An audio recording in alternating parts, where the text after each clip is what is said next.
Merci Sali. Je vous salue au nom de Jésus, au nom de notre Seigneur Jésus-Christ.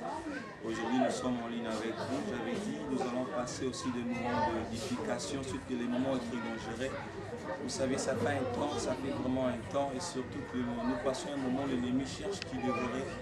Mais le message que nous vous apportons aujourd'hui comme chrétiens, comme l'enfant de Dieu, vous devez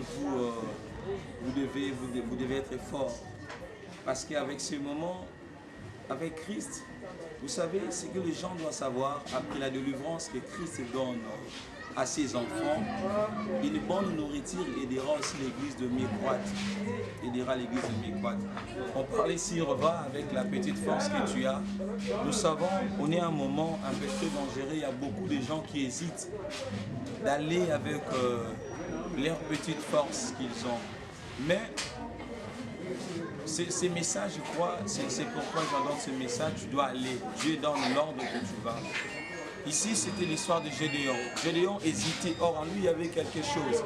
Dans Juge chapitre 6, nous lisons 13 versets.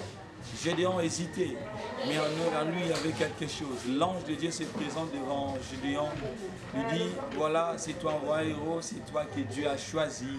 C'est pour délivrer le peuple de Dieu. Mais il hésitait, il demandait encore des signes.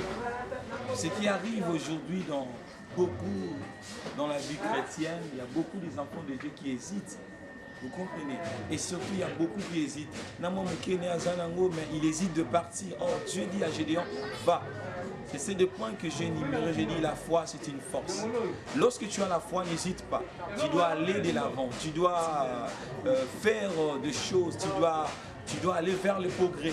Tu dois connaître beaucoup de choses qui vous aidera comment vous devez croître avec Dieu. Cette vie que nous en avons, c'est une vie qui est appelée à la croissance. Tu dois croître avec Dieu. Donc cet enseignement est pour vous, le peuple de Dieu. Nous vous donnons, il y aura la partie B que nous vous donnerons, nous vous enseignerons. Mais cette fois-ci-là, nous vous demandons juste d'être en ligne. Et écrivez-nous vos requêtes, vos besoins et notre préoccupation. Vos problèmes, c'est notre préoccupation. Donc, écrivez-nous vos requêtes et vous en aurez beaucoup des enseignements.